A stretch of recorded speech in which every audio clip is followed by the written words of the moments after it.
Halo sobatku, dimanapun kalian berada, gimana kabarnya? Semoga kalian dan keluarga dalam keadaan baik-baik saja ya. Kali ini kita akan membahas Donghua Throne of Cell episode 44 yang tayang hari Kamis ini. Perlu diingat, ini hanya sekedar bocoran spoiler yang episodenya rilis tanggal 2 Maret 2023. Jadi, jika narasi dan video berbeda, mohon dimaklumi ya. Untuk kalian yang penasaran tentang cerita Throne of Cell episode 44 ini yang tayang 1 minggu sekali, oke, langsung aja kita ke ceritanya, gas. Pada ending episode 43 sebelumnya, kita diperlihatkan Hao Chen yang melakukan ujian mendapatkan pedang ajaib saat ia memasuki ujian tahap kedua.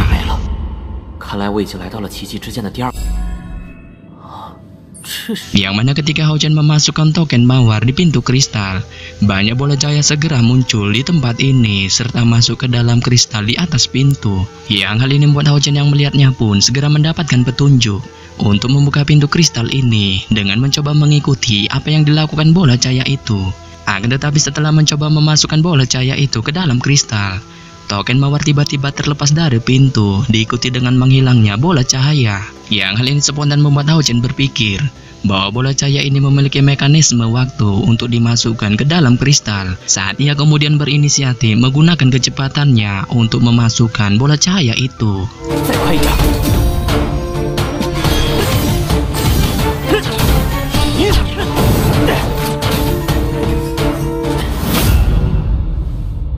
Dan ketika semua bola cahaya itu sudah dimasukkan, Hao Chen merasa heran kristal di atas pintu masih menyisakan seencerit energi lagi untuk penuh. Tetapi pada saat yang sama, ia tiba-tiba teringat kata lahir dari hati, situasi berbalik dari hati yang terukir di dinding batu waktu pertama kali ia memulai ujian. Yang hal ini membuatnya pun akhirnya tahu bahwa sisa bola cahaya itu ada di bawah lantai bayangan kristal yang terbalik.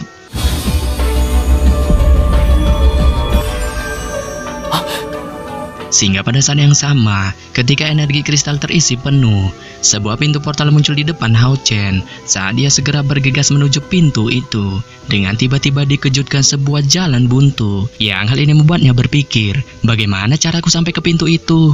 Akan tetapi dengan memberanikan dirinya untuk melangkahkan kakinya di atas jalan buntu itu, Hao Chen pada akhirnya berhasil berjalan di atasnya menuju pintu portal.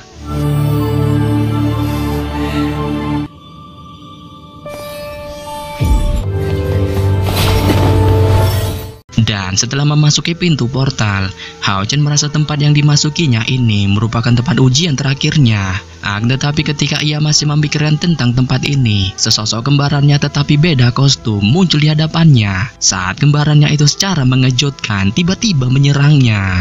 Nah, ini dia bocoran spoilernya. Setelah kembarannya itu tanpa diduga tiba-tiba menyerangnya secara brutal, Hao Chen segera mementalkan serangannya dengan kedua pedang yang ada di tangannya. Yang hal ini membuat ledakan BAM segera terdengar dengan membuat Hao Chen segera terpental mundur. Serta pada saat yang sama, setelah dirinya terpental mundur, kembaran Hao Chen segera memunculkan sepasang pedang biru di tangannya dengan tanpa basa-basi langsung menyerang secara brutal lagi ke arah Hao Chen. Yang hal ini membuat Hao Chen yang melihatnya pun kemudian menyesuaikan tubuhnya serta memunculkan kedua pedang panjang di tangannya. Saat pedang panjangnya itu perlahan mulai bergerak membalas serangan pedang biru dari kembarannya. Yang hal ini segera menyebabkan cahaya emas langsung memercik ketika kedua pedang itu saling bertemu satu sama lain. Akan tetapi tanpa menggunakan kemampuan apapun serta hanya mengandalkan pedang birunya, kembaran Hao Chen berhasil sepenuhnya membatalkan kekuatan serangan pedang panjang dari Hao Chen. Sehingga pada saat yang sama, setelah membatalkan serangan dari Hao Chen, kembarannya itu pun segera menggunakan serangan kecepatannya serta memunculkan banyaknya gambar pedang yang tak terhitung jumlahnya dengan langsung menyerang secara brutal ke arah Hao Chen. Dan ketika dihadapkan dengan banyaknya gambar pedang yang melesat ke arahnya, Hao Chen segera menjadi fokus serta menghadapi serangan dari kembarannya ini dengan kepala dingin dan tidak barbar. Saat ia segera memunculkan teknik pertahanannya dengan menempatkan kedua pedangnya ke atas dan ke bawah, mencoba menahan serangan dari kembarannya. Tetapi pada saat yang sama, ketika Hao Chen masih menahan serangan brutal dari kembarannya, ia mencoba mengamati serta mengkepoi serangan yang terus diluncurkan kembarannya, serta menemukan bahwa setiap kali kembarannya itu meluncurkan serangan kepadanya, ia bisa melihat tubuh kembarannya itu akan menjadi lebih gelap serta tampak melemah. Yang hal ini membuat Hao Chen pada akhirnya tahu bahwa kelemahan dari kembarannya ini adalah teknik pertahanan saat ia segera memfokuskan dirinya dalam bertahan. Akan tetapi, baru saja Hao Chen fokus bertahan terhadap serangan kembarannya itu secara mengejutkan mengcopy paste kekuatan pedang Hao Chen dengan tiba-tiba memunculkan kekuatan pedang badas yang pernah dimunculkan Hao Chen saat ia tanpa basa-basi langsung meluncurkannya ke arah Hao Chen. Sehingga pada saat yang sama, Hao Chen yang melihat serangan badas dari kembarannya ini pun berpikir kemungkinan serangan ini akan memokatkannya jika ia terus mengambil inisiatif untuk bertahan. Saat ia segera memunculkan senyum di wajahnya dan dengan cepat mundur mengucapkan beberapa mantra dengan kecepatan tinggi serta mengangkat kedua pedang emasnya yang saat ini menggabungkan 3 keterampilan sekaligus dengan langsung menghantamkannya ke arah serangan pedang badas dari kembarannya itu. Sehingga pada saat yang sama, setelah hantaman kedua serangan pedang badas itu yang menyebabkan ledakan BAM langsung terdengar, kekuatan Hao Chen tampaknya masih cukup OP dari kembarannya itu saat dia pada akhirnya memenangkan duel ini dengan membuat kembarannya itu menghilang menjadi kehampaan. Setelah memenangkan duel membagongkan melawan kembarannya, Hao Chen yang saat ini dalam kondisi terengah-engah tiba-tiba melihat cahaya terang di depannya.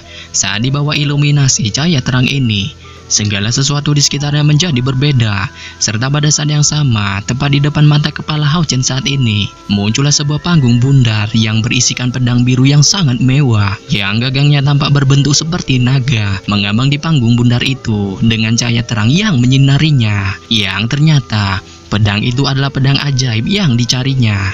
Yang hal ini membuat wajah Hao Chen yang melihatnya pun segera terbelalak melihat keindahan amazing dari pedang yang belum pernah dilihatnya ini saat ia tanpa diduga mengambil langkah demi langkah menuju ke arah pedang itu.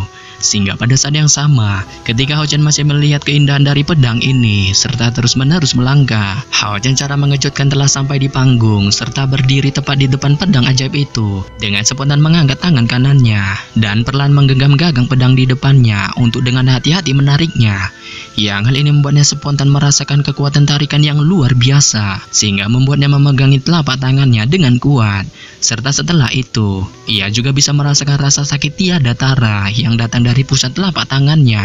Dan ketika merasakan rasa sakit tiada tara ketika memegang pedang ajaib ini, Hao Chen tampak terkejut. Tapi ia tidak mempunyai niatan untuk mencoba melepaskan telapak tangannya dari pedang ini karena ia jelas bisa merasakan, walaupun saat ini ia merasakan rasa sakit ketika menarik pedang di panggung bundar ini, aura dari pedang ini tampaknya tidak menunjukkan tanda-tanda untuk menyakitinya. Yang hal ini membuat telapak tangannya pun pada akhirnya terus meneteskan darah ke gagang pedang serta ke batu permata berwarna emas. Serta pada saat yang sama, benang demi benang darah juga menyebar membasahi tubuh pedang sehingga hal ini membuat panggung bundar di sekitar pedang itu pun bergetar hebat, diikuti dengan keluarnya puluhan ribu sinar dari dalam pedang di tangan Hao Chen. Serta pada saat yang sama, setelah keluarnya puluhan ribu sinar ini, cahaya emas di tengah dan cahaya biru melingkar di sekitar Hao Chen, segera membentuk pilar besar yang bergegas naik ke atas langit-langit gua, sebelum pada akhirnya kedua cahaya yang kuat itu bergabung dan meledak. Serta setelah ledakan kedua cahaya ini, udara hangat dan menyegarkan segera muncul serta memasuki telapak tangan Hao Chen. Saat hal ini seketika membuat rasa sakit di telapak tangan Hao Chen pun menghilang, diikuti dengan 5 kata yang satu demi satu muncul di benaknya. Sementara Hao Chen masih berkutat dengan pedang ajaibnya, kini kita akan beralih ke tempat Yang Hao Han serta Han Qian yang saat ini sedang ngebacrit berada. Akan tetapi karena kita menghemat durasi dari percakapan itu, Mimin hanya mengambil intinya saja yang menjelaskan bahwa Yang Hao Han memberitahukan kepada Han Qian serta memintanya untuk merahasiakan lokasi dari bokap Hao Chen yaitu Long Xingyu berada, yang saat ini sedang sparring melawan Dewa Iblis ke-7, yang hal ini berdasarkan pesan yang diberikan Long Xingyu kepadanya. Kembali lagi ke Hao Chen. Setelah ledakan kedua cahaya sebelumnya yang membuat rasa sakit di tangannya menghilang, Hao Chen cara bertahap kembali ke akal sehatnya dengan tiba-tiba menemukan keheranan bahwa saat ini ia sudah berpindah tempat dan berdiri di pintu masuk lembah Kiling, serta tidak jauh di depannya terpampang kabut emas yang ia temui sebelumnya. Sehingga pada saat yang sama, setelah berpindah tempat, Hao Chen tanpa sadar menatap tangan kanannya dengan ekspresi terkejut hanya untuk menemukan bahwa pedang ajaib yang ia dapatkan sebelumnya kini sudah menghilang dari genggamannya. Yang hal ini spontan membuat Hao Chen segera merasa panik. Dengan tatapannya terus melihat sekelilingnya. Akan tetapi setelah melihat sekelilingnya, ia tidak berhasil menemukan pedang ajaibnya, melainkan ia hanya menemukan seseorang pria tua yang ternyata itu adalah Yang Hao Han. Dan ketika kemunculannya, Yang Hao Han segera tersenyum ketika melihat Hao Chen, sembari menyuruhnya untuk tidak perlu panik mencari pedang ajaibnya. Saat ia memberitahukan Hao Chen bahwa saat ini pedang ajaib itu ada di dalam tubuhnya. Sontak mengetahui pedang ajaib itu ada di dalam tubuhnya, Hao Chen segera terkejut terheran-heran dengan menanyakan kepada Yang Hao Han tentang apa yang sebenarnya terjadi. Saat Yang Hao Han yang mendengar ini pun menjawab bahwa pedang itu dikatakan pedang ajaib. Yang hal ini membuatnya otomatis menjadi pemilik dari pedang ajaib itu berdasarkan keputusan dari kuil kesatria setelah melewati semua ujian untuk mendapatkannya. Sehingga pada saat yang sama, Hao Chen yang melihat ini pun tampak merasa ragu dengan menanyakan kepada Yang Hao Han tentang fakta perkataannya yang menyebutkan pedang ajaib itu memasuki tubuhnya. Saat Yang Hao Han memberitahukan bahwa menurut penelitian dari kuil kesatrianya, pedang ajaib itu merupakan alat spiritual yang bisa bersemayam di tubuh seorang kesatria. Tetapi ia belum tahu secara detail tentang kekuatan dari pedang ajaib ini. Yang pada dasarnya, mendengar pedang ajaib itu merupakan alat spiritual, Hao Chen yang tampak merasa penasaran pun menanyakan kepada Yang Hao Han, apa itu alat spiritual? Saat Yang Hao Han segera memberitahu Hao Chen bahwa alat spiritual merupakan senjata yang dapat berkomunikasi dengan roh serta memberikan tambahan energi di dalam tubuh seorang kesatria. Yang hal ini membuatnya menyuruh Hao Chen untuk memfokuskan dirinya serta menemukan pedang ajaib ini di dalam tubuhnya. Dan mendengar perintah dari Yang Hao Han, Hao Chen perlahan menutup matanya serta memfokuskan pikirannya ke dalam tubuhnya hanya untuk menemukan bahwa kondisi tubuhnya saat ini tampak dalam kondisi baik-baik saja ya. Akan tetapi, setelah menerawang cukup lama kondisi tubuhnya ini, Hao Chen secara mengejutkan tiba-tiba menemukan perubahan fantastis di dalam tubuhnya.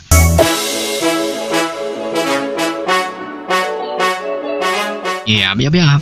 Sampai di sini saja saya menyampaikan bocoran spoiler Throne of Cell episode 44 yang baru tayang Kamis ini. Akhir kata saya ucapkan bye-bye.